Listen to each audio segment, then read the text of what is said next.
My earliest memories are of my dad's warm smile and the cozy feeling of our small rented apartment. My name is Haley, and until I turned 14, my life was simple in the best way possible.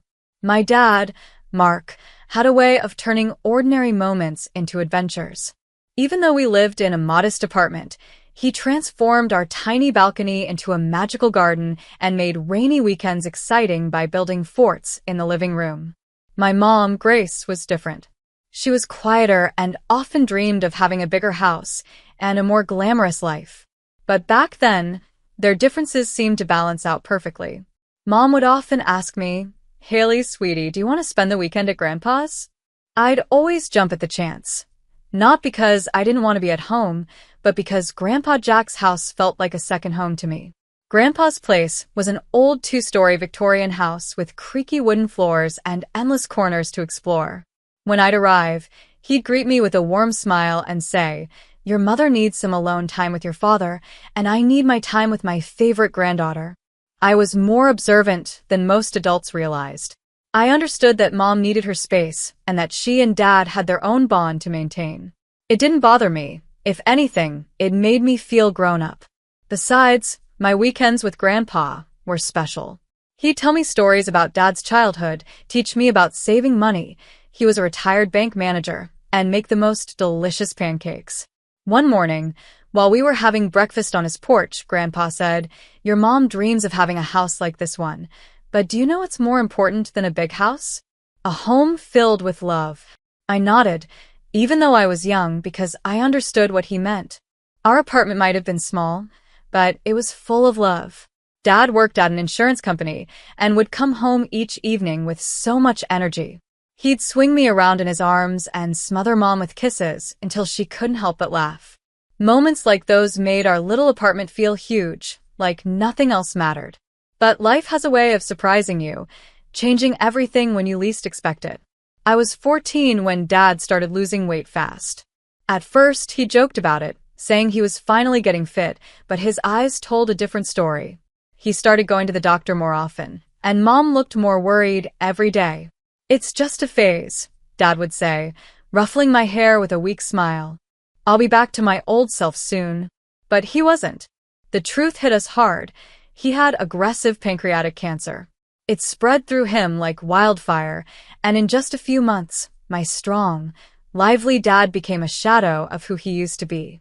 I watched helplessly as Mom tried to keep everything together, but I could see she was breaking inside. I'll never forget the last conversation I had with Dad. He was lying in his hospital bed, barely strong enough to hold my hand. "Take care of your mom for me, princess," he whispered. "And let Grandpa guide you. He's wiser than all of us put together." The year after Dad passed felt like living in a fog. Mom fell into a deep depression and could hardly look at me. I guess I reminded her too much of him. Thankfully, Grandpa Jack became my safe place. He was my rock during the storm our lives had become. Living with Grandpa wasn't just temporary anymore. It became my new normal. Every morning, I woke up in Dad's old room, surrounded by his childhood photos and trophies.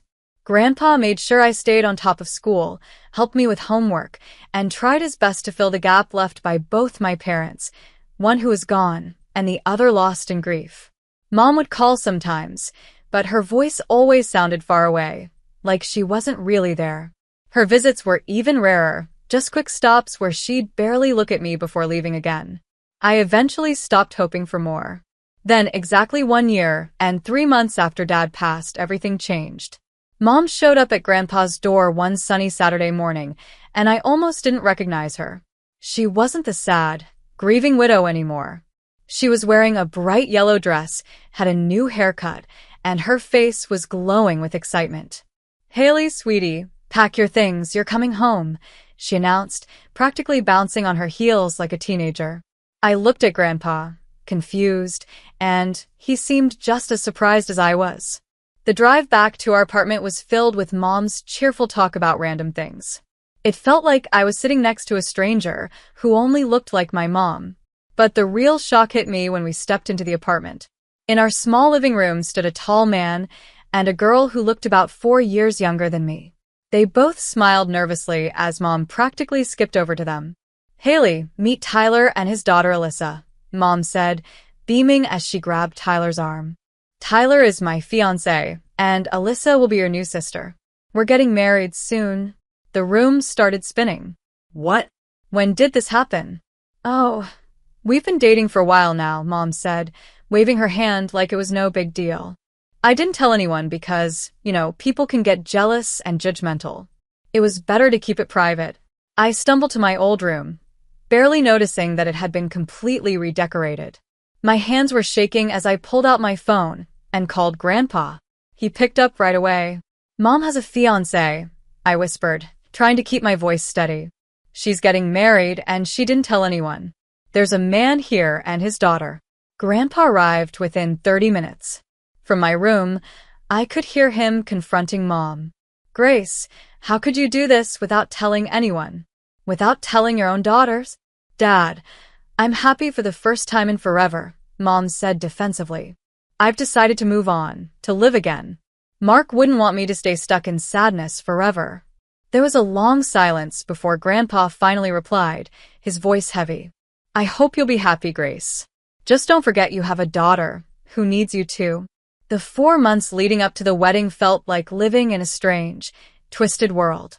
Our small apartment, which already felt tight with just the two of us, now felt even more crowded with 5 people. But the worst part wasn't the lack of space. It was watching Alyssa, my soon-to-be stepsister, take over my mom's attention. Mom, can you help me with my hair? Alyssa would ask sweetly, and Mom would drop whatever she was doing, even if she was in the middle of talking to me. The way Alyssa said Mom made my skin crawl, especially since she had only known her for a few months. But Mom didn't seem to notice. She was completely focused on Alyssa. When Alyssa mentioned she liked ballet, Mom signed her up for private lessons right away, something she had never done for me. For years, I had begged for things like a new phone or redecorating my room, but Mom always said we couldn't afford it. Yet when Alyssa complained about her old phone being slow, Mom bought her the latest iPhone. When Alyssa decided she didn't like how our shared bedroom looked, Mom took her shopping and spent hundreds on new bedding, curtains, and decorations. Your sister needs to feel welcome here, Mom would say whenever I brought up how unfair it felt. Stepsister, I'd correct her. And I need to feel welcome too. She would just shake her head and walk away. The wedding was a small event at a local venue, but Mom looked radiant and happy. I stood there in my bridesmaid dress, watching as she fussed over Alyssa's hair and makeup. She barely glanced my way. During the ceremony and reception, Mom held Alyssa's hand and introduced her to everyone as my beautiful daughter. It felt like I was invisible, more like a server than part of the family. Grandpa gave Mom and Tyler a $10,000 check as a wedding gift, which was generous by any measure. But I overheard Mom cornering him near the restrooms, clearly unhappy. Really, Dad?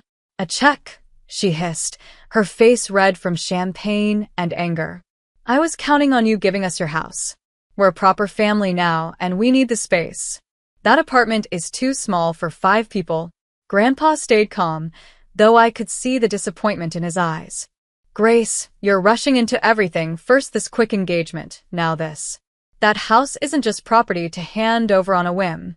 Besides, it's where Haley spends half her time. Oh, so now you're playing favorites?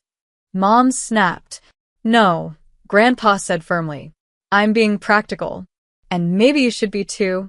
I slipped away before they could notice me, but their words stuck with me. Mom had changed so much that I barely recognized her anymore. She had created this picture-perfect family in her mind, with Alyssa as the golden child and Tyler as the perfect husband. It felt like there wasn't any room left for me. So, I started spending more time at Grandpa's house. At least there, I didn't have to pretend to be happy about being pushed aside. 5 years have passed since then, and I'm about to graduate high school. Living in that apartment has been like a lesson in avoiding conflict. I've learned to stay quiet, take up as little space as possible, and spend most of my time either in my room or at Grandpa's. One evening, during one of our weekly family dinners, a ritual that felt more like pretending we were a happy family, I realized just how far things had changed. I decided it was time to share my plans for the future. I've been accepted to State University, I announced, trying to keep my voice steady. I want to study finance and business management. The room went completely silent. Mom put down her fork, exchanged a look with Tyler, and cleared her throat. Actually, Haley, she said, I think it might be better if you started working after graduation. College isn't necessary for everyone. I stared at her, confused. What are you talking about? Dad set up a college fund for me before he died. He always wanted me to go to college. Mom shifted uncomfortably in her chair. About that fund, Tyler and I have been talking, and we think it would be better to save that money for Alyssa's education. She's so talented, top of her class and everything. She'll need a good university education to reach her full potential. Tyler nodded in agreement. Alyssa has shown remarkable promise in her studies. It would be the right thing to do, Haley. You could work for a few years, save up, and then go to college if you still wanna. It felt like the air had been knocked out of me. The college fund, the last gift my father had arranged for me, they wanted to take that too. That money is mine, I said, my voice trembling with anger. Dad left it specifically for my education. You can't just give it to Alyssa. Don't be selfish, Haley, Mom said, her eyes filling with tears. Alyssa is your sister's stepsister, I interrupted, standing up so fast my chair tipped over. And that money is the last thing I have from Dad. You've given her everything else, my room, your attention, your love, but you can't have this. I won't let you take it. How dare you? Mom said, now crying openly, but I could see through her tears. After everything we've done for you? Alyssa needs this. Alyssa needs? I shouted. What about what I need? What about what Dad wanted for me? The argument ended with slamming doors and tears, mostly Mom's, as she wailed about how selfish I was. After that night, the apartment became even more unbearable. No one spoke to me unless they had to. Alyssa smirked whenever she walked past me, and Tyler wouldn't even look in my direction. On graduation day, I wasn't surprised to see only Grandpa in the audience. He cheered so loudly when they called my name that it almost made up for the absence of anyone else. His proud smile meant more to me than anything my so-called new family could have offered. That evening, I packed up everything I owned. I packed everything I owned into 3 cardboard boxes and an old suitcase. Grandpa helped me load them into his car. Your room is always ready for you, sweetheart, he said as we drove away. Always has been, always will be. I didn't look back. There was nothing left for me there. College became my escape. I threw myself into my studies, determined to make Dad and Grandpa proud. I loved my business and finance classes and worked harder than I ever had before. I started excelling in ways I knew would have made Dad smile. Every evening, I'd call Grandpa to share what I was learning. Tell me about derivatives again, he'd say, even though he probably knew more about finance than my professors. I love hearing you explain it. But as the years went on, I noticed small changes in Grandpa's voice during our calls. He got tired more easily, and his usual sharp wit sometimes seemed dulled. During my visits home, I'd see him wince when he stood up or rub his chest when he thought I wasn't watching. It's just age catching up with me, he'd say when I asked. Nothing to worry about, sweetheart. But I did worry. I started calling him twice a day instead of once, and I drove home every weekend I could, not just during holidays. We'd sit in his kitchen, drinking tea and talking about anything and everything, just like we always had. Sometimes, I'd catch him looking at me with so much love that it made my throat tighten. Then, in the middle of my final semester, Mom called. It was the first time she'd reached out in 5 years. At first, I thought about ignoring it, but something made me pick up. Grandpa died last night, she said, her voice flat and emotionless. The funeral is on Saturday at 3 p.m. at New York Funeral Home. The phone slipped from my hand. I don't remember much of what happened after that, except my roommate finding me curled up on the floor, sobbing uncontrollably. Saturday came too quickly, and not quickly enough. The funeral home was exactly the kind of place Grandpa would have liked, simple but elegant, with big windows letting in lots of natural light. I arrived early, wearing a black dress that felt too tight and uncomfortable. Everything felt wrong because Grandpa wasn't there to make it right. I expected to see Mom and her family, but they weren't there. Instead, I found Mr. Christian, Grandpa's friend from his banking days, organizing the service. "They're running a bit late," he said when I asked. "Your mother called to let me know." The service was beautiful, filled with people who had known and loved Grandpa. They shared stories about his kindness, his honesty, and his humor. I sat alone in the front row, overwhelmed by grief. Halfway through the service, I heard the back door creak open. Mom walked in with Tyler and Alyssa, all dressed in perfectly coordinated black outfits. They sat in the far back, and Mom didn't even look my way. Her face held an expression of polite sadness, but her eyes were scanning the room, assessing and calculating. I turned back to face the front, my tears now burning with not just grief but anger. Even here, even now, she couldn't acknowledge me. She couldn't put aside her spite, not even for one day, to properly mourn her own father. After the service, I drove to Grandpa's house, my home for the past 5 years. But when I arrived, I froze at the sight in front of me. Scattered across the lawn were garbage bags filled with my belongings, my clothes, books, photo albums, everything from my room, thrown out like trash. Some bags had split open, and my things were spilling onto the grass. With trembling hands, I tried my key in the front door, but it wouldn't turn. The lock had been changed. I was still standing there, stunned and helpless, when the door opened.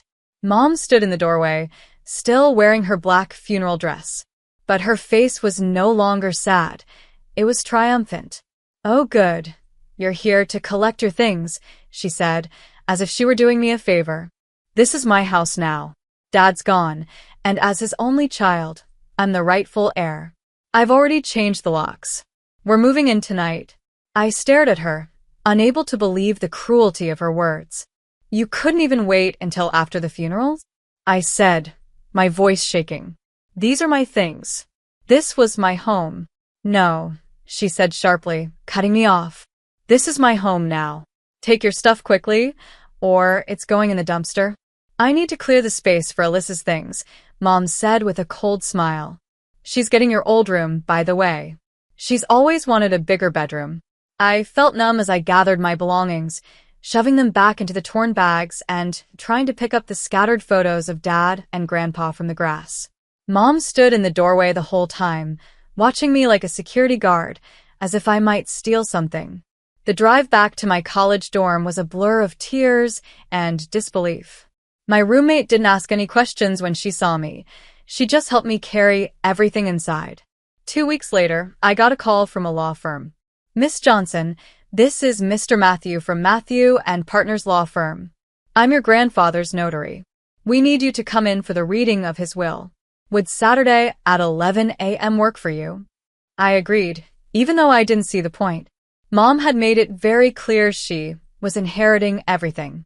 When I arrived at the notary's office on Saturday, Mom, Tyler, and Alyssa were already there. They sat in leather chairs like they owned the place. Alyssa was examining her nails, while Tyler scrolled through his phone. Mom's eyes narrowed when she saw me. "What are you doing here?" she said loudly, making sure everyone in the room could hear. "You're not needed for this. We're handling family business." Mr. Matthew adjusted his glasses and started reading the will.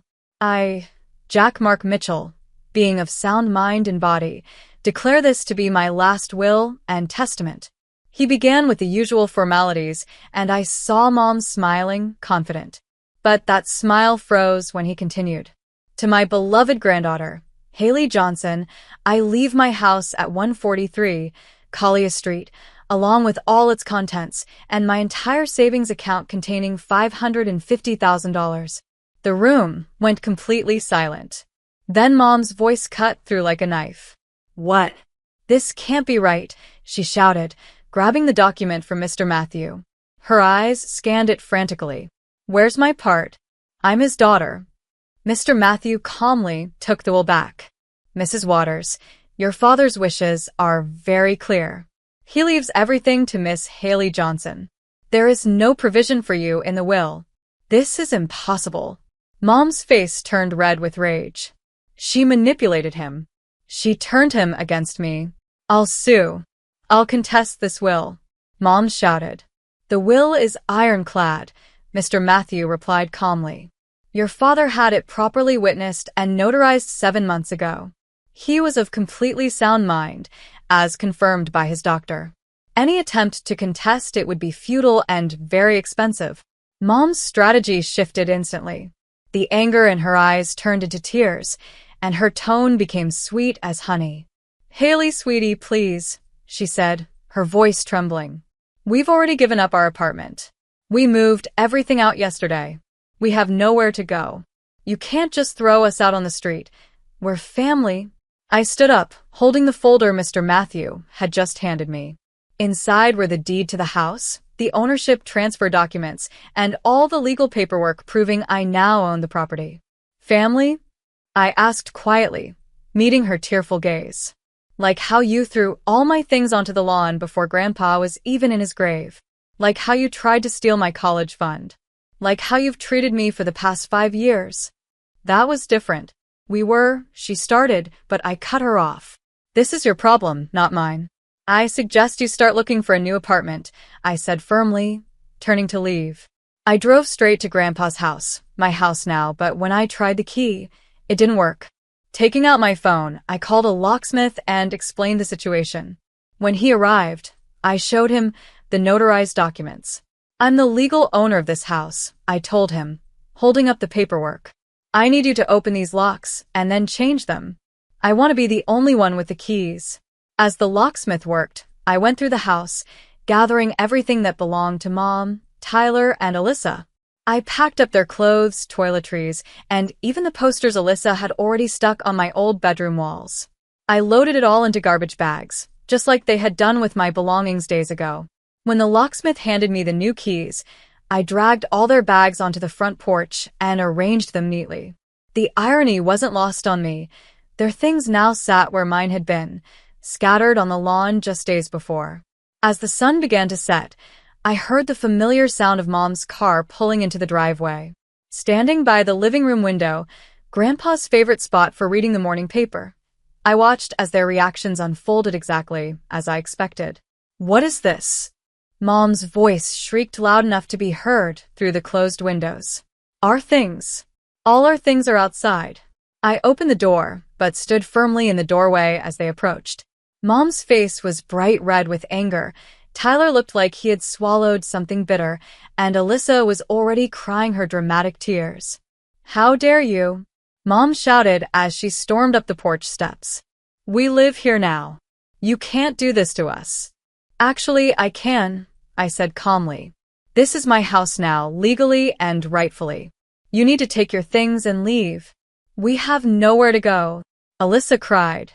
You should have thought about that before giving up your apartment, I replied coolly. Not my problem. Mom tried to push past me into the house, but I didn't move. Move, Haley. This is ridiculous. This is my father's house.